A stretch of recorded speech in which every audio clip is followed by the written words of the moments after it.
This is the cheapest Mercedes 230k that you can get. In the world.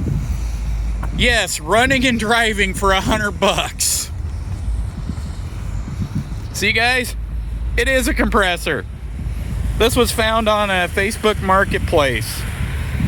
Previous owners thrashed it completely.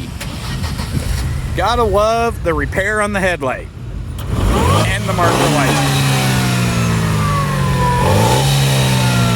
They had took a chunk out of the oil pan, ran it out of oil, and we got it fixed. Well, Rod did. This thing, holy, we can't believe it even runs. This is how much blow-by it's got. That's pretty bad. The cams had seized momentarily, but he got it running.